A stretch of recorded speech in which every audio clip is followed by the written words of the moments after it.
আমার প্রিয় শ্রোতা বন্ধুরা, আশা করি আপনারা ভালো আছেন। আমি পামেলা। আমার চ্যানেল গল্পের ডালি বাই পামেলাতে আপনাদের সবাইকে স্বাগত। আজকে আমি পড়তে যাচ্ছি কর্নেল সিরিজের একটি উপন্যাস, তার নাম সন্ধ্যা নীড়ে অন্ধকারের পরবর্তী অধ্যায়। আমার গল্প পড়া যদি আপনাদের ভালো লাগে তাহলে প্লিজ চ্যানেলটিকে সাবস্ক্রাইব করে আমার সাথে থাকবেন। তাহলে চলুন চলে যাই সরাসরি গল্প পাঠের আসরে। উপন্যাসের নাম সন্ধ্যা নীড়ে অন্ধকার, লেখক সৈয়দ মুস্তাফা সিরাজ। অধ্যায় 7। বউবাজার স্ট্রিটে পৌঁছে কর্নেল আমাকে এসপ্ল্যানেডের দিকে যেতে নির্দেশ দিয়েছিলেন। ততক্ষণে অফিস টাইমের পিক আওয়ার শুরু হয়েছে। সারা পথ জ্যাম। সেন্ট্রাল এভিনিউ দিয়ে ঘুরে ভিক্টোরিয়া হাউসের পাশ দিয়ে চৌরঙ্গি পড়তে কর্নেল বললেন, তুমি মেট্রো সিনেমার কাছাকাছি কোথাও গাড়ি পার্ক করে অপেক্ষা করো জয়ন্ত, আমি আসছি। যে সময়ের এই কাহিনী, তখন কলকাতার রাস্তায় পার্কিংয়ের অত কড়াকড়ি ছিল না।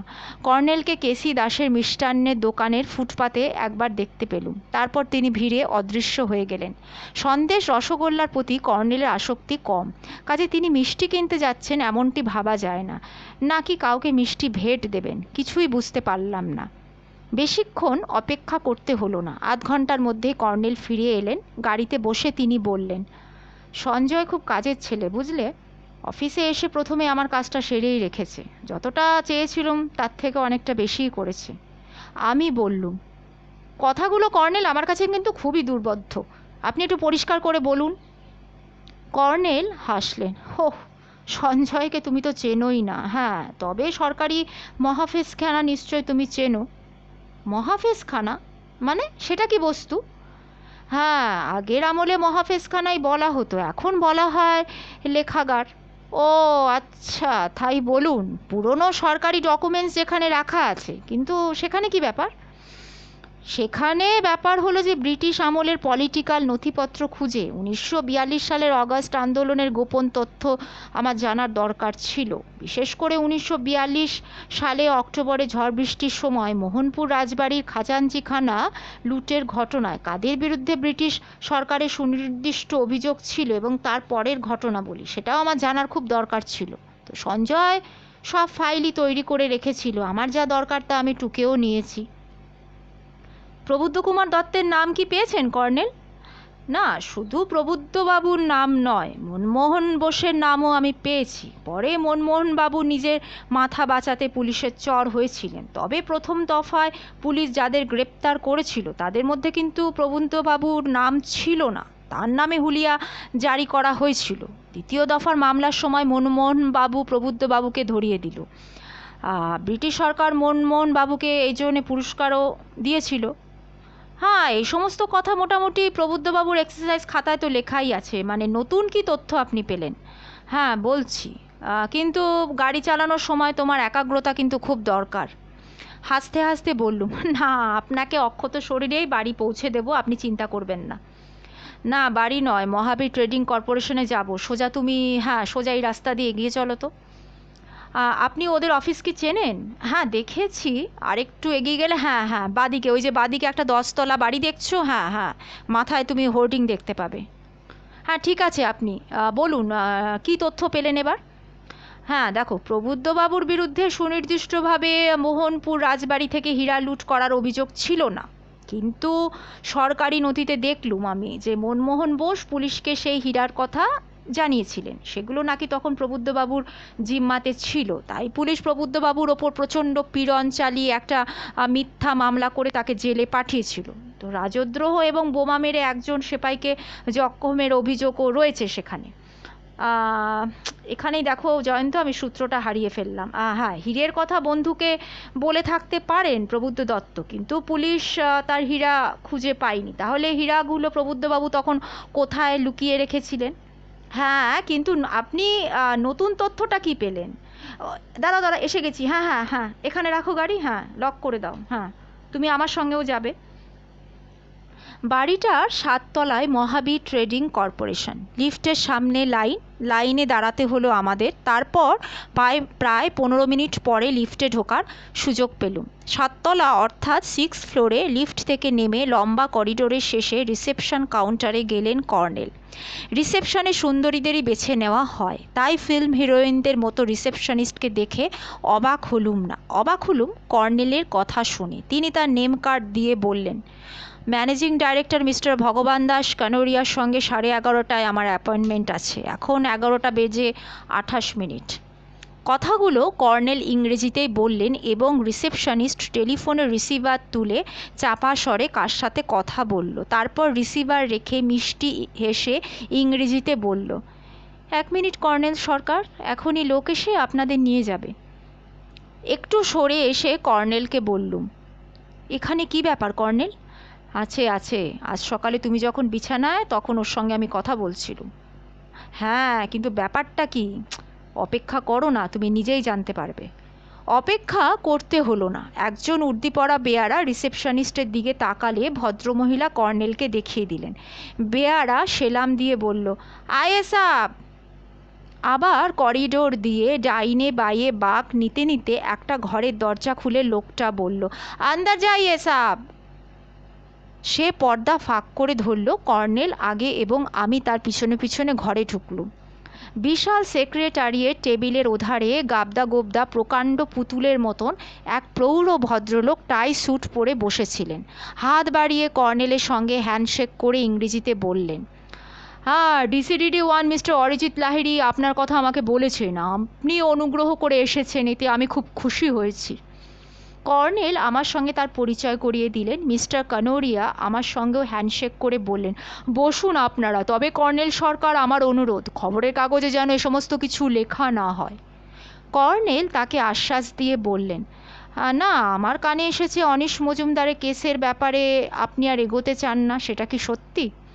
দেখুন কর্নেল সরকার, 12 লাখ টাকা আমার কোম্পানির কাছে কোনো ব্যাপার নয়।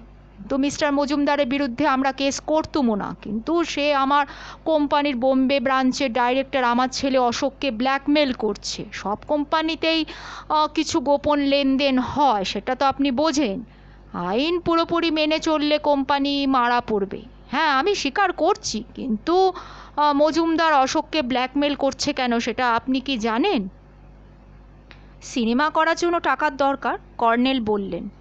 একজন বেয়ারা আমাদের জন্য কফি দিয়ে গেল। কথাটা শুনে মিস্টার কানোরিয়া যেন অবাক হয়েছিলেন। বললেন, মজুমদার সিনেমা করবে? কিন্তু আমি তো এই সমস্ত কিছু জানি না। তাহলে আপনি কি শুনেছেন বা কি জানেন? হ্যাঁ, আমি জানি সে বিদেশে চলে যাবে, তাই বলেছে অশোককে। বলে মিস্টার কানারিয়া একটু ঝুঁকে এলেন কর্নেলের দিকে এবং চাপা স্বরে বললেন, মজুমদার এখনো বোম্বাইতে নেই, খবর আমি পেয়েছি। সম্ভবত সে কলকাতায় এসেছে, কারণ তার স্ত্রী কলকাতায় একা আছে। আপনি তাকে খুঁজে বের করুন, তারপর তাকে বলুন যে অশোককে ব্ল্যাকমেল যেন সে না করে। তার কাছে কোম্পানির যে সমস্ত কাগজপত্র আছে সেটা ফেরত পেলে আমি তাকে আরও 12 লাখ টাকা দেব। ডিসিডিডি সাহেব আমাকে বলেছেন যে আপনি অনিশ মজুমদারের কেস সম্পর্কে আগ্রহী। হ্যাঁ, অনিশের স্ত্রী চন্দ্রিকা আমাকে ধরেছে, তার স্বামীকে যেন খুঁজে আমি বার করি। চন্দ্রিকার ধারণা যে কেউ তাকে অপহরণ করেছে কিংবা মেরে ফেলেছে। তাহলে মজুমদার কলকাতায় আসেনি, অন্য কোথাও গা ঢাকা দিয়ে আছে। আপনার সঙ্গে তার দৈবাৎ যোগাযোগ হলে তাকে আপনি বলবেন আমি 12 লাখ টাকা দিতে রাজি আছি, সে যেন আমার কাগজপত্র ফেরত দিয়ে দেয়। আপনি প্লিজ মধ্যস্থতা করুন কর্নেল। কর্নেল চুরুট ধরিয়ে বললেন, অনিশকে অপহরণ বা মেরে ফেলার আশঙ্কা সম্পর্কে আপনার কি ধারণা মিস্টার কানোরিয়া? মিস্টার কানোরিয়া হাসতে হাসতে বললেন, আমরা তাকে অপহরণ করিনি বা মেরেও ফেলিনি। আমার ছেলে অশোকের সঙ্গে গতকালও বম্বেতে টেলিফোনে তার কথাবার্তা হয়েছে। কর্নেল সরকার, মজুমদারকে আপনি বোকা ভাববেন না, সে খুব ধূর্ত মানুষ। আমার কোম্পানির বেশ কিছু কাজে তার বুদ্ধির পরিচয় আমি পেয়েই তাকে সেলস এক্সিকিউটিভ পদে বসিয়েছিলাম। কর্নেল বললেন, আচ্ছা, এবার একটু অন্য প্রসঙ্গে আসি। মিস্টার কানোরিয়া বললেন, হ্যাঁ বেশ, বলুন না। মহাবীর ট্রেডিং কর্পোরেশন আপনার এই প্রাইভেট কোম্পানি। একসময় তো রত্ন ব্যবসায়ী ছিল, তার নাম ছিল মহাবীর জুয়েলার্স। পার্ক স্ট্রিটে আপনার জুয়েলারির দোকান ছিল না? আমি চমকে উঠেছিল। মিস্টার কানোরিয়াও একটু চমকে উঠলেন মনে হলো। বললেন, হ্যাঁ, তাতে কি হলো? কর্নেল একটু হেসে বললেন, সেই দোকান তুলে দিয়ে আপনি অন্য ধরনের ব্যবসা শুরু করেন, এতে বেআইনি কিছু নেই। আপনি কিভাবে জানলেন যে মহাবীর জুয়েলার্সের দোকানের কথা? আমি জেনেছি সরকারি রেকর্ডস থেকে। আপনার বাবা মহাবীর দাস ছিলেন বিখ্যাত জহুরি। 1943 সালের জুন মাসে ব্রিটিশ পুলিশ আপনাদের দোকানে হানা দিয়েছিল। আপনি তখন যুবক। আপনার মনে পড়তে পারে যে মেদিনীপুর জেলার মোহনপুর রাজবাড়ি লুট করেছিল স্বদেশী বিপ্লবীরা। রাজবাড়ির খাজাঞ্চি খানা থেকে 12টা হীরা তারা লুট করেছিল। গোপন সূত্রে পুলিশ খবর পেয়েও ছিল যে সেই হীরে নাকি আপনারা কিনেছেন, কিন্তু আপনাদের দোকানে তো সেটা পাওয়া যায়নি। মিস্টার কানোরিয়া গম্ভীর মুখে বললেন, অত পুরনো ঘটনা কিন্তু আমার মনে নেই। প্লিজ মিস্টার কানোরিয়া, আপনার ক্ষতি করার উদ্দেশ্যে কিন্তু আমি কথাটা তুলিনি। আমি স্রেফ জানতে চাইছি যে তারপরে কেউ কি আপনার কাছে, ধরুন 50-এর দশকের গোড়ার দিকে 4টে হীরে বিক্রি করেছিল কি? আসলে তখন ভারত স্বাধীন হয়েছে, বিপ্লবীরা জেল থেকে মুক্তি পেয়েছেন, কাজে তাদের কেউ হীরে বিক্রি করলে আপনাদের কেনার তো কোনো আর অসুবিধা থাকতে পারে না। বলছি তো, আমার তো কিছু মনে পড়ছে না, মিস্টার কানোরিয়া বললেন। কর্নেল আবার বললেন, পুরানো সরকারি রেকর্ডে আমি দেখেছি যে একজন বিপ্লবী হীরা বিক্রি করার জন্য আপনার বাবা মিস্টার মহাবীর দাসকে গোপনে প্রস্তাব দেন। আপনার বাবা তা কিনতে চেয়েও ছিলেন, এবং আপনার বাবা পুলিশের কাছে একথা স্বীকারও করে বলেছিলেন যে লোকটা আর হীরা বিক্রি করতে আসেনি। মিস্টার কানোরিয়া একটু ইতস্তত করে বললেন, আপনি মজুমদারের সঙ্গে মিটমাট করিয়ে দেবেন এই প্রতিশ্রুতি পেলে আমি আপনাকে ওই ব্যাপারে যা মনে আছে সেটা বলবো। কর্নেল বললেন, আচ্ছা ঠিক আছে, অনিশ মজুমদারকে খুঁজে বের করতে পারলে আমি অবশ্যই মিটমাট করে দেব, আপনি বলুন। মিস্টার কানোরিয়া বললেন, মহাবীর জুয়েলার্সের কোনো রেকর্ড দেখুন আমি রাখিনি, তবে যেটুকুনি মনে পড়ছে আমি সেটাই বলছি। লোকটার কাছে 12টা হীরা ছিল, কিন্তু আপনি তো নিশ্চয়ই জানেন যে হীরের দাম নির্ভর করে তার কাটাইয়ের উপর। হীরার কাটিং ঠিক মতন হলে উজ্জ্বলতা বাড়ে, দামও ভালোই পাওয়া যায়, কিন্তু হীরা যদি মোটেই কাটাই না হয় তার দাম পাওয়া যায় না। না কাটা হীরে নেহাত ক্রিস্টালের মতোই লাগে দেখতে। তো সেই লোকটার কাছে 12টা হীরের মধ্যে 4টে ছিল কাটাই করা, বাকি 8টার কোনো কাটাই ছিল না। হীরা কাটাই করার কাজ সবাই জানে না মিস্টার কর্নেল। তাছাড়া চোরাই হীরা কাটাই করার ঝুঁকি সহজে কেউ নিতেও চায় না, কারণ তা খনিজ হীরা, পুলিশের কানে গেলে বিপদ হতে পারে। কাটাই করা হীরার ব্যাপারে কোনো ঝুঁকি কেউ নেয় না। আচ্ছা, আপনি না আপনার বাবা সেই 4টে হীরে কিনেছিলেন? বাবার পরামর্শে আমি কিনেছিলাম। তখনকার দর আমরা দিইনি তা সত্য, কিন্তু চোরাই হীরা যে বেচেছে তাকে বাজার দরের চেয়ে কম দাম দিলেও সে নেবে। আর যতদূর মনে পড়ছে 1030 টাকা দিয়েছিলাম। তাহলে বাকি 8টা হীরা সে নিয়ে চলে গেল? হ্যাঁ, আপনাকে তো বললুম যে চোরাই খনিজ হীরা কেউ কিনতে চাইবে না, কাটিং ঠিক মতো হলে তবেই হীরা হচ্ছে হীরা।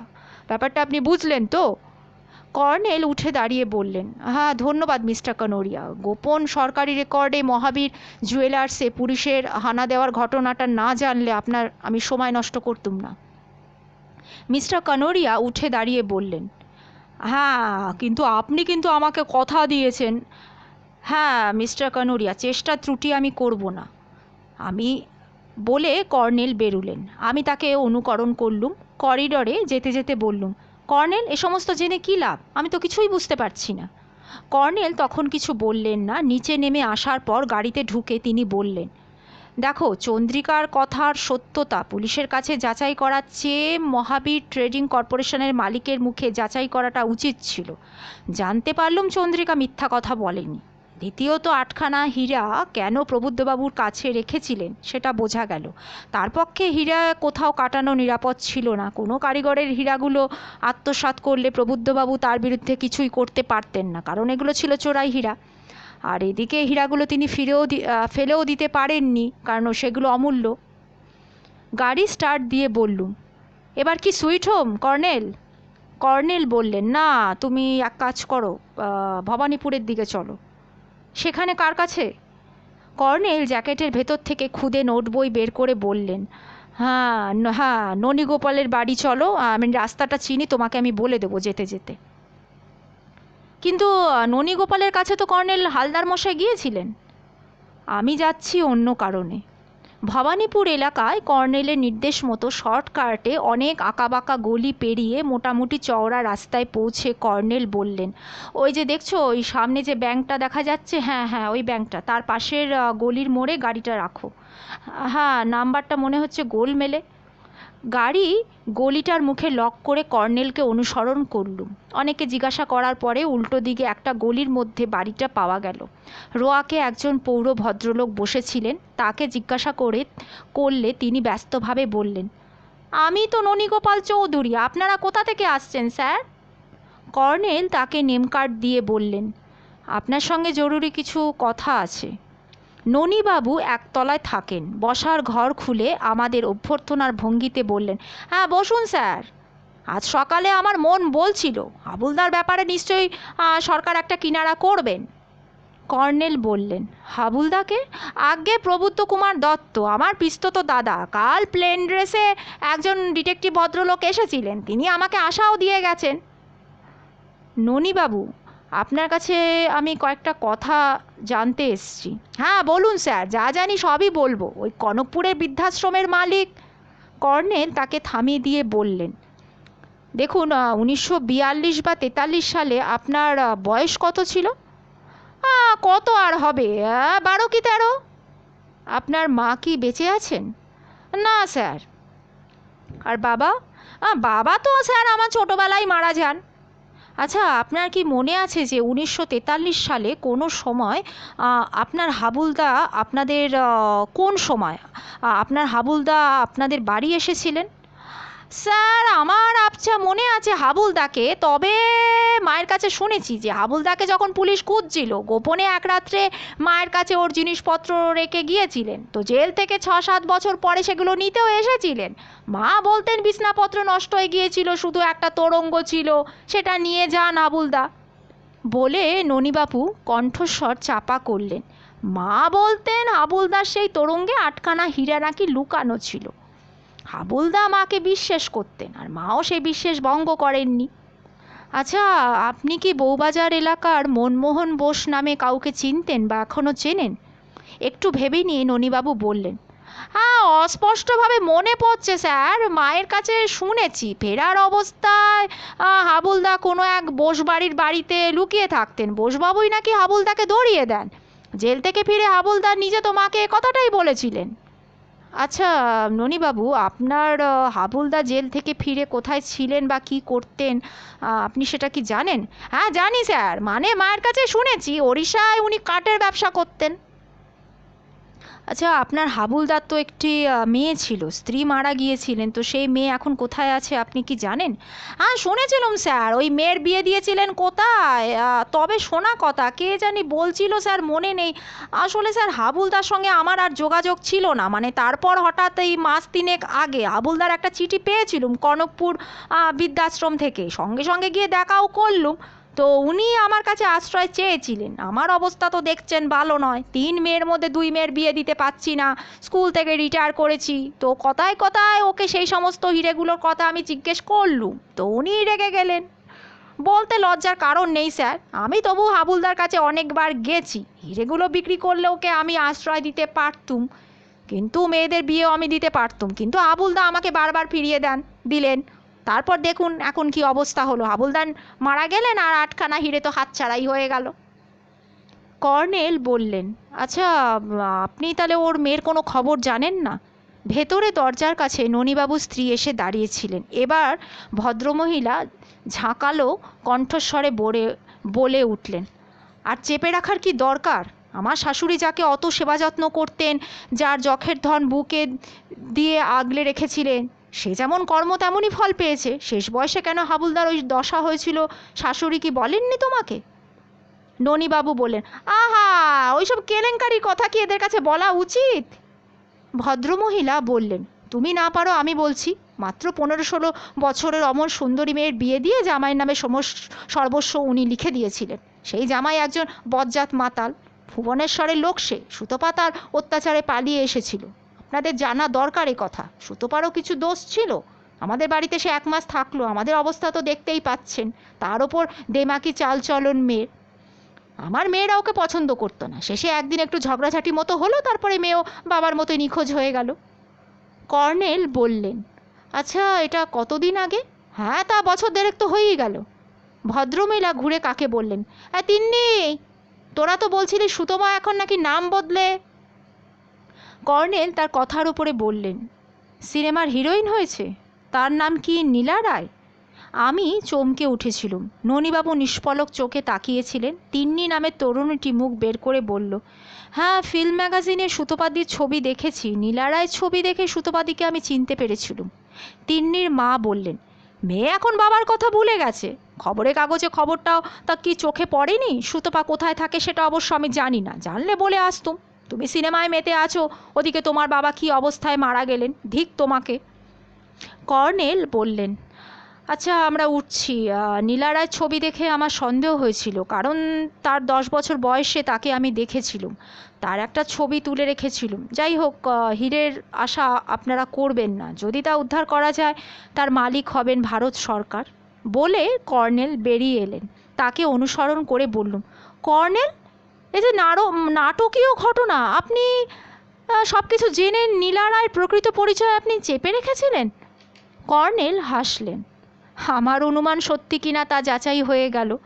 10 বছরের বালিকার চেহারা 20 বছর বয়সে তো বদলে গেছে, প্রসাধনের প্রলেপ পড়েছে, তাই সন্দেহ পুরোপুরি যায়নি। এবার সব বিভ্রম আমার ঘুচে গেল। গাড়ি স্টার্ট দিয়ে বললুম, আশ্চর্য লাগছে কর্নেল, ননীবাবু শিক্ষিত মানুষ, তিনি ফিল্ম স্টুডিও মহলে খোঁজ করলে প্রবুদ্ধবাবুর মেয়ের ঠিকানা তো পেয়েই যেতেন। আর নীলা সিনেমার নায়িকা হয়েছে বলে নিজের বাবার মৃত্যুর খবর পেলে চুপ করে বসে থাকতো, এটা কল্পনা করা যায় না। কিন্তু ননীবাবু নিজে একা গিয়ে প্রবুদ্ধবাবুর শবদাহ করে এলেন। যখের ধনের লোভ, বুঝতেই পারছো, সাংঘাতিক লোভ। মেয়ে গিয়ে যদি হিরেগুলো হাতিয়ে নেয়, সেই ভেবেই ননীবাবু তার হাবুলদার মেয়ের ঠিকানা জানতে ছোটাছুটি করেননি, নিজেই ছুটে গিয়েছিলেন যদি হিরেগুলো পাওয়া যায়। কিন্তু অনাবদ্যিবাবুর কাছে ধাক্কা খেয়ে হাল ছেড়ে আবার ফিরে আসেন। কিন্তু সেই হীরের খোঁজ তো আপনি বা পুলিশ কেউই পাননি। কর্নেল শুধু বললেন, দেখা যাক। আচ্ছা এবার কোথায় যাব? হোম সুইট হোম, 1:30 তো বাজতে চলল। কর্নেলের অ্যাপার্টমেন্টে ফিরে স্নানাহারের পর ড্রয়িং রুমের ডিভানে ভাত ঘুমের আশায় শুয়ে পড়লুম। ষষ্ঠীচরণ একটা কম্বল দিয়ে গিয়েছিল। কর্নেলকে দেখেছিলুম কি একটা গাবদা বই খুলে ইজি চেয়ারে বসে আছেন এবং মুখে জ্বলন্ত চুরুট। টেলিফোনে বিরক্তিকর শব্দে ঘুমের রেশ ছিঁড়ে গেল। কাত হয়ে দেখলুম কর্নেল রিসিভার তুলে সাড়া দিলেন, হ্যাঁ বলছি, হ্যাঁ বলুন মিস্টার ব্যানার্জি। মাই গড, কখন? কেউ লক্ষ্য করেনি? কিন্তু আপনাদের লোক তো ওখানে ছিল। হ্যাঁ, তা ঘরের মধ্যে কি হচ্ছে বাইরে থেকে কারো পক্ষে জানা সম্ভব হলো না, না? কি বললেন? হ্যাঁ, ঘাটের পাশে পড়েছিল? ছড়িটা আস্ত ছিল? ভাঙা? আচ্ছা ঠিক আছে, আমি এখনই আসছি। হ্যাঁ, ডেড বডি যেমন আছে তেমনই রাখুন, আসছি আমি। আমি ততক্ষণে কম্বল ছেড়ে উঠে বসেছি। বললুম, কর্নেল, আবার ডেড বডি? কার? কোথায়? কর্নেল উঠে দাঁড়িয়ে বললেন, সকাল 10টা নাগাদ কানু নামে সেই ছেলেটি শুভময় বাবুর ঘরে ঢুকে দেখতে পায় তিনি খাটের নিচে পড়ে আছেন। তার গলায় নাইলনের দড়ির ফাঁস লাগিয়ে শ্বাসরোধ করে কেউ তাকে মেরে ফেলেছে। কালো দড়ি নয়, দড়িটা ছিল সবুজ রঙের। জয়ন্ত, চলো তাড়াতাড়ি করো, পোশাক বদলে এখনই বেরোতে হবে, আর গাড়ির ফুয়েল পথে নিয়ে নেব, কুইক। তখনই গেস্ট রুমে গিয়ে প্যান্ট শার্ট, সোয়েটার এবং জ্যাকেট পরে নিলুম। আমার ফায়ার আর্মসও সঙ্গে নিলুম। কর্নেলও তৈরি হয়ে এলেন। পিঠে যথারীতি কিট ব্যাগ আঁকা, গলা থেকে ঝুলন্ত ক্যামেরা ও বাইনোকুলার। কর্নেল ষষ্ঠীচরণকে বললেন, হালদার মশাই এলে বা টেলিফোন করলে তাকে বলবি আমরা কনকপুরে গেছি, আর সেখানে একটা খুন হয়েছে। কনকপুর মনে থাকবে? কনকপুর। ষষ্ঠী বলল, হ্যাঁ কনকপুর তো, হ্যাঁ বাবা মশাই, খুব মনে থাকবে, আপনারা যান। নিচে নেমে গাড়িতে উঠে সবে স্টার্ট দিয়েছি, দেখলুম প্রাইভেট ডিটেকটিভ সবেগে গেট দিয়ে ঢুকছেন। তার দৃষ্টি আকর্ষণের জন্য হর্ন বাজালুম। তখন উনি আমাদের দেখতে পেয়ে হন্তদন্ত হয়ে ছুটে এলেন। বললেন, আপনারা যান কোথায়? এদিকে এক কাণ্ড বাজছে তো। কর্নেল বললেন, কনকপুরেও এক কাণ্ড বেঁধেছে, পিছনে উঠে বসুন, পরে বলছি। হালদার মশাই গাড়ির ব্যাক সিটে বসে বললেন, আরে কর্নেল মশাই, মন্টু ঘোষের পুলিশ অ্যারেস্ট করছে। সে নীলারায়ের বাড়িতে ছিল, নীলারে তো দেখলাম না। মন্টু ঘোষের পুলিশ প্রিজন ভ্যানে লইয়া গেল। কাছাকাছি টেলিফোন বুথ ছিল না, তাই কর্নেল সাহেবের খবর দিতে আইলাম। তা কনকপুরে কী কাণ্ড বাঁধলো? কর্নেল বললেন, আরও সাংঘাতিক কাণ্ড, আপনি চলুন, যেতে যেতে সব বলছি। অধ্যায় 8। শেষবেলায় ধূসর আলোতে সন্ধ্যা নীড়কে রহস্যময় মৃত্যুপুরী মনে হচ্ছিল। আজ অনেক বেশি পুলিশ মোতায়েন করা হয়েছে। বেতার ভ্যান থেকে দুর্বোধ্য কথাবার্তা শোনা যাচ্ছে। আমাদের দেখে ওসি পরেশ ব্যানার্জি এগিয়ে এলেন। কর্নেলকে নমস্কার করে বললেন, এসপি সাহেব আসছেন, তার আগে আপনি শুভময় বাবুর ডেড বডিটা দেখে নিন। আপনাদের কথা মতো dead body as it is রয়েছে। শুভময় বাবুর ঘরের দরজা খোলা, বারান্দায় পুলিশ পাহারা দিচ্ছিল, ঘরের ভেতরে আলো জ্বলছিল। কর্নেল ঘরে ঢুকে গেলেন, আমি উকি দিয়ে দেখেই সরে এলুম। বিছানার পাশে মেঝে একটু কাত হয়ে পড়ে আছেন শুভময় বাবু।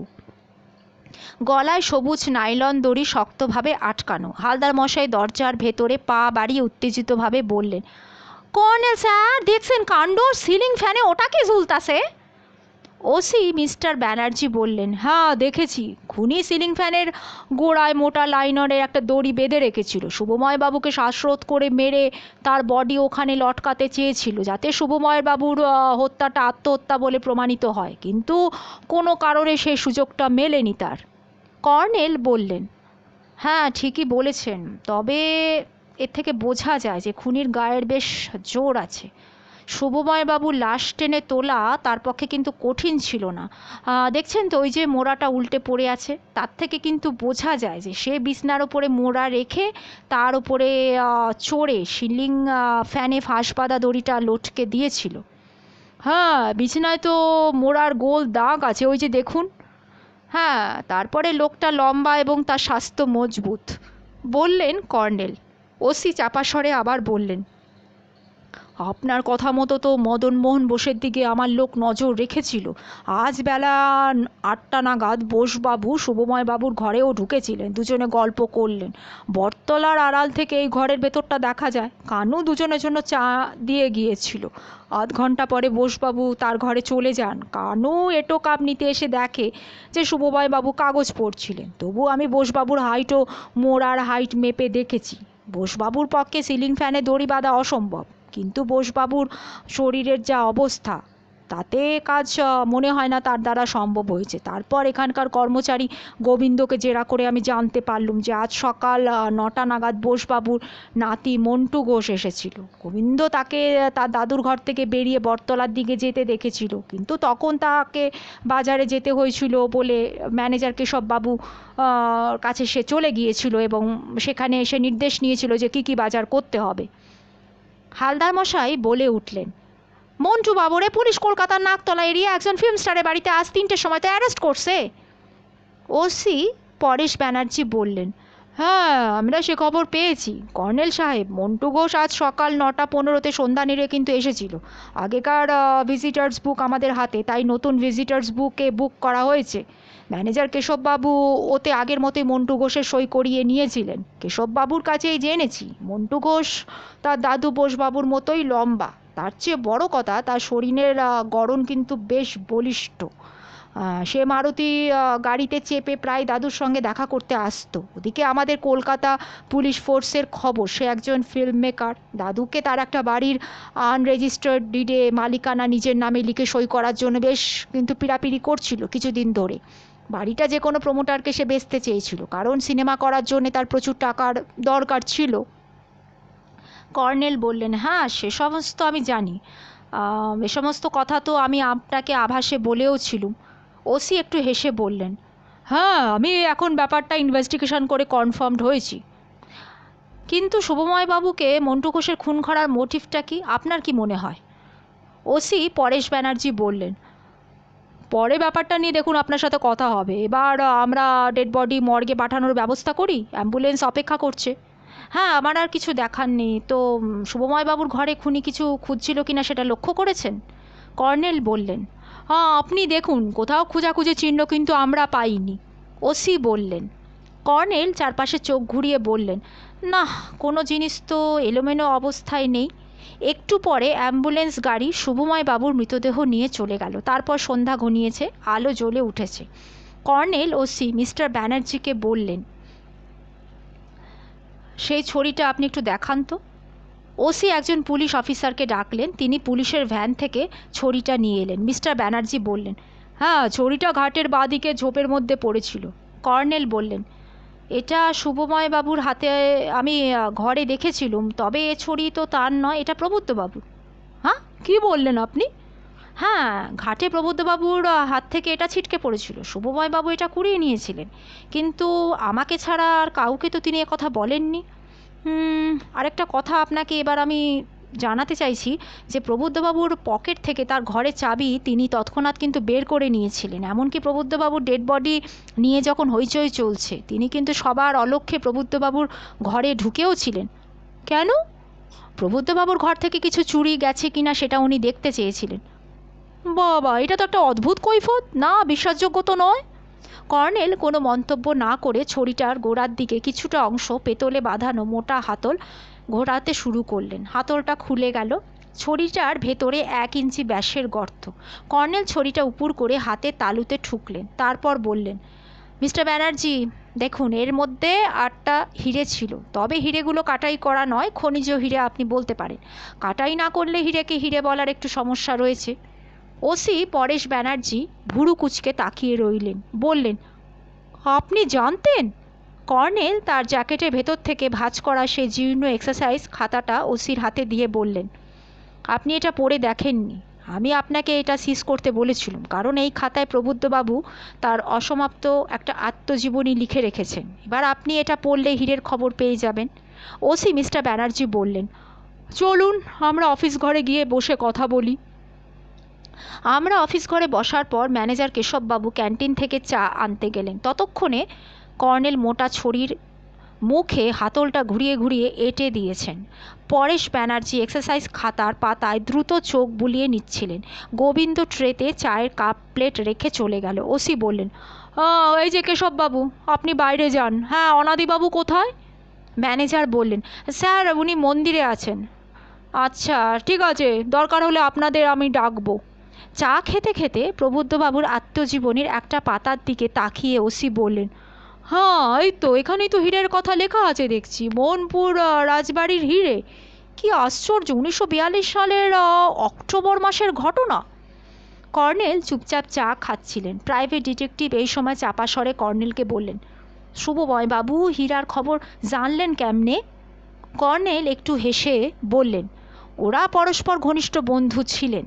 কাজেই অনুমান করা যায় যে প্রবুদ্ধবাবু এখানে এক মূর্তিমান শয়তানকে আবিষ্কার করার পর ভয় পেয়ে হীরের কথা শুভময় বাবুকে বলেছিলেন। তবে শুভময় বাবুকে তিনি হীরা কোথায় রেখেছেন সেটা কিন্তু জানাননি। জানালে শুভময় বাবু তার মৃত্যুর সময় তার চাবি হাতিয়ে তার ঘরে হীরে খুঁজতে যেতেন না। ওসি প্রবুদ্ধবাবুর অসমাপ্ত আত্মজীবনীর দিকে চোখ রেখে বললেন, হ্যাঁ কর্নেল সাহেব, আপনি তো ঠিকই বলেছেন। শুভময় বাবু। কর্নেল তার কথার উপরে বললেন, কিন্তু শুভময় বাবু আগে প্রবুদ্ধবাবু ছড়িটি কেন কুড়িয়ে নিয়েছিলেন, এটা কিন্তু একটা ভাইটাল প্রশ্ন। হালদার মশাইয়ের মাথায় এলে কিছু বলুন আপনি, শোনা যাক। গোয়েন্দা প্রবর যেন বলার জন্য উন্মুখ হয়েছিলেন। এক টিপ নস্যি নিয়ে বললেন, আমার মাথায় একটা থিওরি আইয়া পড়ল কর্নেল স্যার। হ্যাঁ বলুন। প্রবুদ্ধবাবুর শরীতে অষ্টখণ্ড হীরা তো লুকানো আছে, তা শুভময় বাবু টের পাইছিলেন। হয়তো সবসময় প্রবুদ্ধবাবুর হাতে শরীখান থাকতো, তাই শুভময় বাবু। তার কথার উপরে ওসি মিস্টার ব্যানার্জি বললেন, you are right mister Haldar, আমরা তদন্ত করে জেনেছি প্রবুদ্ধবাবুর হাতে সবসময় ওই ছড়িটা থাকতো। বিছানায় শুয়ে থাকলেও ছড়িটা উনি পাশেই রাখতেন। কানু চা দিতে গিয়ে কতবার দেখেছে। কর্নেল বললেন, তাহলে শুভময় বাবু মৃত প্রবুদ্ধবাবুর পকেট থেকে চাবি হাতিয়ে তার ঘরে কেন ঢুকলেন? প্রাইভেট ডিটেকটিভ চাপা স্বরে বললেন, আরে কর্নেল স্যার, ওই খাতায় প্রবুদ্ধবাবু হীরার কথা লিখছিলেন তো। শুভময় বাবুকে উনি কইয়া থাকবেন আত্মজীবনী লিখতাসি। তাছাড়া বন্ধুরে মোহনপুর রাজবাড়ি নাকি কইলেন যান, সেখানে হীরা লুটের ঘটনা কইছিলেন। হয়তো আত্মজীবনী বন্ধু সামনে পড়ছিলেনও। আমার থিওরি হইল গিয়া অষ্টখণ্ড হীরার কথা ওই খাতাটা হাতায় লইলে আর কেউ জানতে পারতো না। কি কন জয়ন্তবাবু? আমরা তিনজনে এক বাক্যে বললুম, হ্যাঁ ঠিক। তারপর ওসি মিস্টার ব্যানার্জি বললেন, তাহলে আপনার মতে ওই খাতাটা চুরি করার জন্য প্রবুদ্ধবাবুর ঘরে ঢুকেছিলেন শুভময়বাবু? হ্যাঁ, আমার তো তাই মনে হয়, বলে হালদার মশাই কর্নেলের দিকে তাকালেন। আপনি কি কন কর্নেল স্যার? কর্নেল বললেন, শুভময়বাবুর ওপর সন্দেহ আমার এখানে আসার পরই কিন্তু হয়েছিল। তার কুড়িয়ে নেওয়া প্রবুদ্ধবাবুর ছড়িটা পরীক্ষা করাটা আমার উচিত ছিল, কিন্তু প্রবুদ্ধবাবুর চিঠিতে লেখা মূর্তিমান শয়তানটাকে তার সঙ্গে কোনো যুক্তিতে আমি মেলাতে পারিনি, তাই আমি সেই মূর্তিমান শয়তানটাকে আবিষ্কারে ব্যস্ত হয়ে পড়েছিলুম। ছড়িটার কথা ঠিক আমার মনে ছিল না। ওসি মিস্টার ব্যানার্জি খাতা বুজিয়ে রেখে বললেন, তাহলে হীরা হাতানোর জন্য শুভময়বাবু ভোলা জেলের জালের গোড়া থেকে খানিকটা লাইলনের দড়ি কেটে নিয়েছিলেন এবং ঘাটের চত্বরে ফাটলের ওপর দিয়ে টান টান করে বেঁধে রেখেছিলেন। তিনি জানতেন যে সূর্যোদয় দেখার জন্য অনেক ভোরে প্রবুদ্ধবাবু ঘাটে গিয়ে বসে থাকেন। তা কর্নেল সাহেব, পারিপার্শ্বিক সাক্ষ্য যুক্তি অনুসারে আমাদের তো এই সিদ্ধান্তে পৌঁছতে হচ্ছে, তা আপনি কি বলেন? কর্নেল বললেন, হ্যাঁ, এই সিদ্ধান্তে যুক্তি আছে, তবে এই সিদ্ধান্ত নির্ভর করছে একটা দৃঢ় তত্ত্বের ওপরে। কী তত্ত্ব? প্রবুদ্ধবাবুর ছড়িটা ঘাটের পাশে ঝোপে কে ফেলে দিয়েছিল? ওসি পরেশ ব্যানার্জি একটু নড়ে বসলেন। মাই গুডনেস, মালি হারাধন একটা কথা বলেছে স্যার, আমরা কথাটার গুরুত্ব দিইনি। আপনার প্রশ্নের পর তো মনে হচ্ছে কথাটার গুরুত্ব আছে। বলে ওসি একজন অফিসারকে ডেকে মালি হারাধনকে এখানে আনার নির্দেশ দিলেন। একটু পরে একটা মধ্যবয়সী বেটে লোক কম্বল গায়ে জড়িয়ে মাথায় মাফলার বেঁধে বলির পাঁঠার মতন ঘরে ঢুকে করজোড়ে প্রণাম করল। ওসি বললেন, হ্যাঁ, তোমার নাম কি হারাধন? আজ্ঞে স্যার। তুমি এখানে মালির কাজ করো কি? আজ্ঞে। তো আজ কখন তুমি শুভময়বাবুকে ঘাটের দিক থেকে আসতে দেখেছিলে? আগে তখন সূর্য উঠে গেছে, আমি মন্দিরের দিকে ফুলের ঝাড়ি নিয়ে যাচ্ছিলুম স্যার, তখন আমি বাবুকে আসতে দেখলুম। হ্যাঁ, তা তো দেখলে তো, তুমি বলেছিলে শুভময়বাবু আসতে হাঁটাচলা করেন, কিন্তু উনি তখন খুব তাড়াতাড়ি ঘাটের দিক থেকে এসে তার ঘরে ঢুকলেন। হ্যাঁ হ্যাঁ স্যার, মনে হলো যে উনি খুব ব্যস্ত হয়ে তাড়াতাড়ি হাঁটছেন। আচ্ছা, তার হাতে কোনো ছড়ি ছিল? না স্যার, ছড়ি তো কিছু ছিল না। কিন্তু তুমি বলেছিলে ফুল তোলার সময় তাকে ঘাটের দিকে যেতে দেখেছিলে। হ্যাঁ স্যার, তখনও খুব তাড়াতাড়ি হাঁটছিলেন। ওসি পরেশ ব্যানার্জি বললেন, হ্যাঁ কর্নেল সাহেব, শুভময়বাবুকে হারাধন ওভাবে যাতায়াত করতে দেখে তো একটু অবাকই হয়েছিল, তাই না হারাধন? আগে হ্যাঁ স্যার। আচ্ছা, এবার মনে করে বলো তো, ঘাটে যাওয়ার সময় শুভময়বাবুর হাতে কি ছড়ি ছিল? হারাধন বলল, হ্যাঁ ছিল স্যার, কাল থেকে সবসময় একটা ছড়ি হাতে ওকে বেড়াতে দেখেছি। দেখো তো এই ছড়িটা সেটা কি না? হ্যাঁ হ্যাঁ স্যার, এইটাই তো সেই ছড়ি স্যার। তবে স্যার এই রকম ছড়ি আমি স্যার দত্তবাবুর হাতেও দেখেছি। আচ্ছা ঠিক আছে, তুমি যাও। হারাধন মালি বেরিয়ে গেলে কর্নেল বললেন, তাহলে আমাদের সিদ্ধান্তটা শক্ত একটা কিন্তু ভিত্তি পেল। শুভময় বাবু ছড়ির ভেতর থেকে হিরেগুলো বের করে নিয়েছিলেন, তারপর ছড়িটা বাইরে ফেলে দিয়ে এসেছিলেন। ঘাট থেকে সহজেই চোখে পড়ে এমন জায়গায় না ফেলে ছড়িটা তিনি কাছে রাখতে পারতেন, কিন্তু সেটা তিনি কেন করেননি? এর জবাব হলো যে তিনি প্রবুদ্ধবাবুর ছড়ি চুরির দায় অন্যের ঘাড়ে কিন্তু চাপাতে চেয়েছিলেন। পরে তিনি নিজেই ছড়ি আবিষ্কার করে হইচই বাঁধাতেন, বাট খুলে দেখাতেন যে এর ভেতরে রত্ন ছিল। আসলে কর্নেল একটু হেসে বললেন, আসলে তিনি নিশ্চয়ই লক্ষ্য করেছিলেন যে প্রবুদ্ধবাবুর আত্মজীবনী লেখা খাতাটা আমি খুঁজে বের করেছি, ওতে হীরের কথা আছে, তাই এই সতর্কতা। ওসি মিস্টার ব্যানার্জি বললেন, কিন্তু হইচই বাঁধানোর সুযোগ শুভময় বাবু তো পাননি। খুনি তাকে মেরে ছড়িটা হাতিয়েছে, কিন্তু পায়নি, তাই তাকে সিলিং ফ্যানে লটকানোর চেষ্টা না করে ঘর থেকে বেরিয়ে এসেছে। কর্নেল বললেন, মন্টু ঘোষকে আপনারা খুনি সাব্যস্ত করেছেন, তাই না? হ্যাঁ, পারিপার্শ্বিক সাক্ষী তো দেখা যাচ্ছে যে মন্টু ঘোষই খুনি, কিন্তু সে কেমন করে জানলো যে ছড়ির ভেতরে হিরেটা লুকিয়েছিল? পরেশ ব্যানার্জি মুচকি হেসে বললেন, ওর দাদু মনমোহন বোস তো। কর্নেল বললেন, ওর আসল নাম হচ্ছে মনমোহন বোস। এই ভদ্রলোকের ব্যাকগ্রাউন্ড কিন্তু আমি পেয়ে গেছি, ইনি নাম বদলে এখানে এসে জুটেছে। যাদের রেফারেন্সে এসেছেন তারা কিন্তু এখন কেউ বেঁচে নেই, ফর্মে তারা নামটা খুঁটিয়ে লক্ষ্য করেনও নি। নাতির অত্যাচারে তিনি বাড়ি থেকে পালিয়ে এখানে এসেছিলেন, এটাই ছিল মুখ্য কারণ।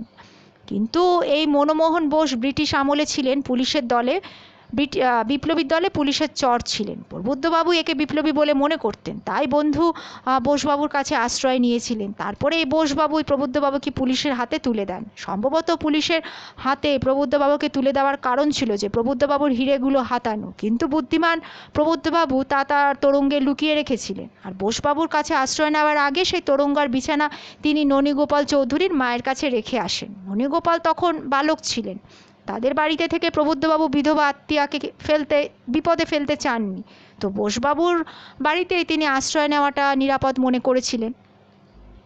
ওসি মিস্টার ব্যানার্জি বললেন, জেরার চোটে বোসবাবু স্বীকার করেছেন যে তিনি নাতির অত্যাচারে অতিষ্ঠ হয়ে তিনি নাকি তাকে বলেছিলেন যে প্রবুদ্ধ দত্ত এবং শুভময় ঘোষ টেররিস্ট ছিলেন, তাদের কাছে কাতির ট্রেজারি লুট করে আনা ধনরত্ন আছে। নরেন মাইতিও টেররিস্ট দলে ছিলেন। নরেন মাইতি কিন্তু 1 পয়সা অংশ পাননি। আজ বোসবাবুর নাতির আসার কথা ছিল, তাই বোসবাবু সকালে শুভময় বাবুর কাছে কথার ছলে ধনরত্নের খবর জানতে গিয়েছিলেন। তারপর মন্টু ঘোষ এলে বোসবাবু তাকে শুভময় বাবুর ঘরে আততায়ী হিসাবে পাঠিয়ে দিয়েছিলেন, তাই তো? বলে কর্নেল হেসে উঠলেন। ওসি ভুরু কোচকে বললেন, হ্যাঁ, বোসবাবুকে আমরা অ্যারেস্ট করেছি, তিনি রাজসাক্ষী। আপনি কি বলতে চান যে বোসবাবু মিথ্যে বলেছেন? কর্নেল চুরুটে ধোঁয়া ছেড়ে গম্ভীর মুখে বললেন, মিস্টার ব্যানার্জি, কথা সত্য যে প্রবুদ্ধবাবু যাকে মূর্তিমান শয়তান বলে আবিষ্কার করে ভয় পেয়ে আমাকে চিঠি লিখেছিলেন তিনি অবশ্যই এই মনমোহন বোস, এতে আমার বিন্দুমাত্র কোনো সন্দেহ নেই। কিন্তু নাতির অত্যাচার থেকে বাঁচতে তিনি নাতিকে দিয়ে খুন করিয়ে তাকে ফাঁসাবেন, এত বড় ঝুঁকি তিনি নেবেন বলে আমি বিশ্বাস করি না। কারণ তার নাতির হাতে কলকাতার সাংঘাতিক দুর্বৃত্তের একটা গ্যাং আছে। রাজসাক্ষী হয়ে মামলা থেকে রেহাই পেয়ে বোসবাবু নিরাপদে বেঁচে থাকতে পারবেন না, তা তার ভালোই জানা আছে। তাহলে বোসবাবু কি মিথ্যে বলেছেন? সম্পূর্ণ মিথ্যে। কাঠগড়ায় উঠে বোসবাবু একেবারে বিপরীত কথা বলবেন এই বিষয়ে আমি নিশ্চিত। নাতির হাত থেকে রেহাই পেতে এই স্বল্পমেয়াদী ব্যবস্থা বোসবাবু নিয়েছেন। ওসি পরেশ ব্যানার্জি গম্ভীর হয়ে বললেন, তাহলে কে খুন করলো শুভময় বাবুকে? কর্নেল উঠে দাঁড়িয়ে বললেন, শুভময় বাবুর ঘর লক করা আছে হ্যান্ডকাপ দিয়ে, কিন্তু পুলিশ পাহারা কি সরিয়ে নেওয়া হয়েছে? না, কারণ তার ঘরে সব কিছু ঠিকঠাক থাকলেও আবার ভালো করে সার্চ করা দরকার। বিশেষ করে আপনি আসছেন বলে আপনার উপস্থিতিতে আমার সার্চ করার একটা প্ল্যান ছিল। বাহ, বেশ তো ভালো। ঠিক আছে, চলুন তাহলে শুভময় বাবুর ঘরে যাই। বারান্দায় পুলিশ প্রহরীরা টহল দিচ্ছিল। থমকে দাঁড়িয়ে সেলাম ঠুকলো। ওসি পকেট থেকে চাবি বের করে প্রথমে হ্যান্ডকাফ, তারপর তালা খুললেন। ভেতরে আলো জ্বলছিল, জানলাও বন্ধ ছিল। আমি এবং হালদার মশাই দরজার কাছাকাছি দাঁড়িয়ে রইলুম। কর্নেল এবং ওসি পরেশ ব্যানার্জি ভেতরে ঢুকলেন। কর্নেল খাটের কাছে গিয়ে তার ক্ষুদে কিন্তু জোরালো টর্চ জ্বেলে বললেন, বাহ, আপনার অফিসাররা চকের দাগে ডেড বডির পজিশন বেশ চিহ্নিত করে রেখেছেন তো। বলে তিনি খাটের নিচে টর্চের আলো ফেলে বললেন, মিস্টার ব্যানার্জি, তখন এই লাল দাগগুলো আমার চোখে পড়েছিল। আমি আগে আপনার তদন্ত এবং মতামত জানতে চেয়েছিলাম বলে এদিকে আপনার দৃষ্টি আকর্ষণ করিনি আমি। তাছাড়া এই দাগগুলো সহজে চোখে পড়ার কথাও কিন্তু নয়, কারণ খাটের এই পায়ার কাছে লাল দাগ মেঝের লাল রঙের সঙ্গে প্রায় মিশে আছে। ওসি হাঁটু মুড়ে বসে বললেন, ও মাই গড, এগুলো কি রক্তের দাগ কর্নেল? হ্যাঁ, লাইলনের দড়িতে ফাঁস আটকে শুভময় বাবুকে মারার সময় খুনির আঙ্গুল বা হাতের তালু দড়ির টানে কেটে গিয়েছিল। কর্নেলের কথা শোনা মাত্র ওসি মিস্টার ব্যানার্জি বললেন, 1 মিনিট, আমি আসছি। তিনি বেরিয়ে গিয়ে একজন পুলিশ অফিসারকে ডেকে চাপা স্বরে কিছু নির্দেশ দিয়ে ফিরে এলেন। কর্নেল চারিদিকের দেয়ালে টাঙানো প্রকাণ্ড ছবিগুলো দেখছিলেন। তিনি বললেন, সম্ভবত খুনি। বলে কর্নেল হঠাৎ নেতাজি সুভাষচন্দ্র বসুর ছবির দিকে তাকিয়ে রইলেন। ওসি বললেন, হ্যাঁ বলুন। কর্নেল বললেন, নেতাজির ছবিটা একটুখানি উপরে উঠে গেছে মনে হচ্ছে। ফ্রেমের দাগটা আপনি লক্ষ্য করুন, ওই যে, হ্যাঁ, দেওয়ালের নিচে ফ্রেমের পুরনো দাগ কিন্তু আমি দেখতে পাচ্ছি। ওইখানটা দেখছেন? হ্যাঁ, নিচের ফ্রেম কয়েক সেন্টিমিটার কিন্তু উপরে উঠে আছে। তার মানে ছবিটা সরানো হয়েছিল, তারপর আবার টাঙানো হয়েছে। বলে তিনি একটা চেয়ার টেনে নিয়ে তার ওপরে উঠে দাঁড়ালেন। তারপর সাবধানে প্রকাণ্ড ছবিটা নামিয়ে আনলেন। চেয়ার থেকে নেমে তিনি ছবিটা বিছনার উপর উপুর করলেন। অবাক হয়ে দেখলুম পিছনে কয়েক প্রস্থ 1 ইঞ্চি চওড়া একটা ছোট্ট প্যাকেট আষ্টে পৃষ্ঠে সাঁটা আছে। প্যাকেটটা মিষ্টির প্যাকেট। কনকপুরে একটা সন্দেশের দোকানের নাম ছাপানো আছে। ওসি বললেন, মাই গুডনেস, এতেই কি সেই? হ্যাঁ, তাই তো মনে হচ্ছে। জয়ন্ত হালদার মশাই, ভেতর থেকে দরজাটা আটকে দিন তো। বলে কর্নেল টেপগুলো ছবির পিছনে কাগজ সমেত ছিঁড়ে প্যাকেটটা খুললেন। প্যাকেটের ভিতরে কাগজে মোড়া 8টা হীরের টুকরো সাজানো আছে দেখলুম। আলোর ছটায় কিছুটা উজ্জ্বল দেখাচ্ছিল হীরেগুলোকে। পরেশ চাপা স্বরে বললেন, ঠিকমতো কাটাই না হলে হীরের উজ্জ্বলতা জোরালো হয় না শুনেছি, কিন্তু শুভময়বাবু বুদ্ধিমান হলেও অমন নির্বোধের মতন প্রাণ হারালেন। হালদার মশাই বললেন, হ্যাঁ, জকের ধনের লোভ, সাংঘাতিক লোভ। কর্নেল স্যার ঠিকই কইছিলেন। সেই লোভে বেচারা প্রবুদ্ধবাবুরে দড়িতে আসার খাইয়া মারছিল না শুভমা রায়, এবার সেই লোভে ওর নেতারে মারল। হ্যাঁ colonel sir, who is that murderer? OC mister Banerjee বললেন, চলুন, এতক্ষণ তাকে অ্যারেস্ট করে অফিস ঘরে নিয়ে যাওয়া হয়েছে। আশ্চর্য, আমরা তো ভাবতেই পারিনি লোকটা এমনভাবে মানুষ খুন করতে পারে। তার 2 হাতে ব্যান্ডেজ বাঁধা দেখেও আমরা সন্দেহ করিনি। সন্ধ্যানীরের অফিসে গিয়ে অবাক হয়ে দেখলুম একটা গুফো লোক বসে আছে। তার মাথায় মাফলার জড়ানো, পরনে খয়েরি সোয়েটার। আমরা ঢুকলে সে মুখ নিচু করলো, চোখ দুটো লাল। ওসি পরেশ ব্যানার্জি বললেন, চিনতে পারছেন কর্নেল সাহেব? কর্নেল বললেন, হ্যাঁ, এই নরেন মাইতি সম্পর্কে শুভময় বাবু তুচ্ছ তাচ্ছিল্য করে কথা বলছিলেন। ওর হাত দুটো তুলে ধরুন একটু। সরকারি মহাফেজখানার নথিতে ওর ছবি আমি মিলিয়ে দেখেছি। ওই দুটো হাতে সে অনেক মানুষকে খুন করেছিল। ওর হাত তো খুনির হাত। একজন অফিসার নরেন মাইতির হাত দুটো তুলে ধরলেন। 2 হাতের আঙ্গুল এবং তালুতে 1 ইঞ্চি চওড়া ব্যান্ডেজ বাঁধা আছে। হালদার মশাই বললেন, কথা কয় না কেন? আরে একটু গুতা দেন তো, মুখ সারবে। ওসি মিস্টার ব্যানার্জি ব্যাটনের গুঁতো মেরে বললেন, তুমি 1942 সালের অগাস্টে বিপ্লবে নাকি কাঁথি ট্রেজারি লুট করেছিলে? সরকারি সার্টিফিকেটে ঘরে লটকে রেখেছো? মুখ খোলো তো একটু বাবা, হ্যাঁ, শুনি তোমার কি বক্তব্য। নরেন মাইতি গলার ভেতরে বলল, বিপ্লবী প্রবুদ্ধদাকে যে হীরের লোভে খুন করেছে তাকে আমি বাঁচিয়ে রাখবো? আমার বিপ্লবীর রক্ত। ওসির আরেকবার বেটনের গুঁতো খেয়ে নরেন মাইতি চুপ করে গেল। প্রাইভেট ডিটেকটিভ কে হালদার পুলিশি মেজাজে বললেন, বিপ্লবী রক্ত কইতাছো? হালায়, হীরার লোভে মানুষ খুন করছো আর কইছো বিপ্লবী রক্ত? নরেন মাইতি এবার জন্তুর মতো গর্জন করে বলল, ক্ষোভ থেকে গেল। ওই বিশ্বাসঘাতক ব্রিটিশের গুপ্তচর মনা বোসকে খতম করার সুযোগ পেলুম না। এই সময় বাইরে জিপের শব্দ শোনা গেল। একজন পুলিশ অফিসার এসে বললেন, এসপি সাহেব এসে গেছেন স্যার। একটু পরে পুলিশ সুপার রূপক সিনহা ঘরে ঢুকলেন। হ্যালো কর্নেল সাহেব, আরে কিছুক্ষণ আগে রেডিও মেসেজে আপনার কীর্তির খবর পেলাম তো। তখন আমি সন্ধ্যানীরের কাছাকাছি। যাই হোক, the operation is successful mister Banerjee. আপনাকেও আপনার কৃতিত্ব থেকে আমি বঞ্চিত করছি না। আপনি সন্ধ্যানীরের পেছনে লেগে না থাকলে এত তাড়াতাড়ি খুনি ধরা পড়তো না। কর্নেল সাহেব তাকে আবিষ্কার করার আগেই তো সে কেটে পড়তো।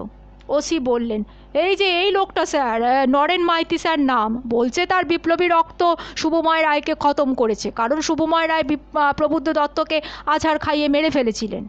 হ্যাঁ, ঠিক আছে, পরে সমস্ত শুনবো। কর্নেল সাহেব, হেমন্তবাবু আমার সঙ্গে এসেছেন। আপনার প্রিয় বন্ধু অর্নিথোলজিস্ট হেমন্ত রায়। চলুন, তার সুরম্য বাগান বাড়িতে গিয়ে কিছুক্ষণ আড্ডা দেওয়া যাবে, আর সঙ্গে প্রচুর কফি। বলে এসপি পা বাড়ালেন। তারপর একটু ঘুরে বললেন, হ্যাঁ মিস্টার ব্যানার্জি, আপনাদের কাজ সেরে ফেলুন, তাড়াতাড়ি করুন। স্যার, মদনমোহন বোস আর তার নাতি মন্টু ঘোষকে কি ছেড়ে দিতে হবে? ঠিক আছে, মন্টু ঘোষকে রিলিজ করার জন্য কলকাতায় আমি মেসেজ পাঠাচ্ছি। উপসংহার। পরদিন সকালে আমরা কলকাতায় ফিরছিলাম। হেমন্ত রায়ের কালো গাড়ি প্রথম দিনের মতো আমাদের পিছন পিছন আসছিল। উল্টোডিঙির কাছে হেমন্তবাবু কর্নেলকে হাত নেড়ে ডান দিকে চলে গেলেন। আমার গাড়ি চলল বাইপাস হয়ে। কর্নেলের অ্যাপার্টমেন্টে পৌঁছতে 10টা বেজে গিয়েছিল। ড্রয়িং রুমে ঢুকে দেখি চন্দ্রিকা মজুমদার বসে আছে। কর্নেলকে দেখা মাত্রই সে তার পায়ে হাত দিয়ে প্রণাম করল। কর্নেল বললেন, কী ব্যাপার, তুমি কখন এসেছো? মিনিট 10 আগে। ষষ্ঠী বলল আপনি কোথা থেকে ফোন করে ওকে বলেছেন 10টার মধ্যে পৌঁছে যাবেন, তাই আপনার জন্য অপেক্ষা করছিল। কর্নেল হাসলেন। তুমি প্রণাম করলে, তাছাড়া তোমাকে আজ বেশ হাসি খুশি দেখাচ্ছে। আশা করি অনিশের কোনো সুখবর আছে। চন্দ্রিকা বলল, হ্যাঁ, অনিশ আজ ভোরে এসেছে। সে ট্যাক্সি করে এখানে আসবে। সে বম্বেতে তার এক বন্ধুর কাছে গতকাল জানতে পেরেছে যে মহাবীর ট্রেডিং কর্পোরেশনের ম্যানেজিং ডাইরেক্টর ভগবান দাস কানোরিয়া তার ছেলে অশোককে একটা আর্জেন্ট মেসেজ পাঠিয়েছেন। চন্দ্রিকা একটু হেসে বলল, জনৈক কর্নেল নীলাদ্রি সরকার অনিশ এবং কোম্পানির বিবাদ মেটাতে মধ্যস্থতা করবেন। অনিশ আমাকে কাল বিকালে আবার ফোন করে আপনার সম্পর্কে খবর নিতে বলল। তখন আমি ওকে আপনার কথা বললুম। ও কোম্পানির এই সমস্ত গোপন কাগজপত্র আপনার হাতেই তুলে দেবে। তারপর ওর প্ল্যান হলো বিদেশ যাত্রা। আমেরিকার ডালাসে একটা ভালো ও অফার পেয়েছে। আমাকেও ও বলেছে সঙ্গে নিয়ে যাবে। ফ্ল্যাটটা আপাতত একজন বন্ধুকে ভাড়া দিয়ে আমরা চলে যাব। অনিশ বলেছে তার পাসপোর্ট আছে। আমারটা করিয়ে নিতে কোনো অসুবিধা হবে না। ডোরবেল বাজলো। কর্নেল যথারীতি হাঁক দিলেন, ষষ্ঠী। একটু পরে ষষ্ঠী একজন শিখ ভদ্রলোককে নিয়ে এলো। হালদার মশাই উত্তেজিতভাবে বললেন, কি কাণ্ড! অনিশ বাবুর মুখখান আমার মুখস্থ হইয়া গেছে। শিখ সাজছেন কেন? চন্দ্রিকা আমাদের সঙ্গে শিখ বেশি অনিশ মজুমদারের আলাপ করিয়ে দিল। অনিশ বলল, ঝুঁকি নিতে চাই না বলে শিখ সেজেছি কর্নেল সরকার। কর্নেল বললেন, বাহ, খাঁটি শিখ দেখাচ্ছে তো তোমাকে। জয়ন্ত জানে জীবনে আমি বার দুয়েক শিখের ছদ্মবেশ ধরেছিলাম। তো অজয় ঘোষ মানে মন্টুবাবু তো তোমার বন্ধু? অনিশ বলল, হ্যাঁ, আজ সকালে তাকে টেলিফোন করেছিলাম। সে একটা অদ্ভুত ঘটনা শোনালো। পুলিশ নাকি খুনের দায় তাকে কাল অ্যারেস্ট করেছিল। দুপুর রাত্রে অবশ্যই আবার ছেড়েও দিয়েছে। তাহলে নীলা রায়কে তুমি চেনো? ফিল্ম স্টার নীলা রায়? হ্যাঁ, চিনি। খুব ক্যারিয়ারিস্ট টাইপের মেয়ে। মন্টুর কাছে শুনেছি ওর জীবনটা নাকি খুব ট্র্যাজিক। ষষ্ঠীচরণ ট্রেতে কফি আর স্ন্যাক্স আনলো। আমি বললুম, কর্নেল, নীলাকে তার বাবার খবর কিন্তু দেওয়া উচিত। তাছাড়া কর্নেল দ্রুত আমাকে থামিয়ে একটু হেসে বললেন, শুনলে তো, নীলার জীবন খুব ট্র্যাজিক। তুমিও জানো কতখানি ট্র্যাজিক। আর বাবার কথা তো সে ভুলেই গেছে। তার বাবা তার জীবনে আগেই মুছে গেছেন। কাজেই কেন আর বেচারিকে তুমি অকারণ বিব্রত করবে? সে নিজে যে পথ বেছে নিয়েছে সেই পথে আনন্দে হেঁটে যাক। আর জয়ন্ত, মানুষের জীবনের আড়ালে কি একটা অজানা শক্তি আছে সেটা তো তুমি জানোই। তাই চেষ্টা করেও মানুষ ইচ্ছে মতো লক্ষ্যে পৌঁছাতে পারে না। যাই হোক চন্দ্রিকা আর অনিশ, তোমরা যাতে সুখী হও সেই চেষ্টার আমি ত্রুটি করব না।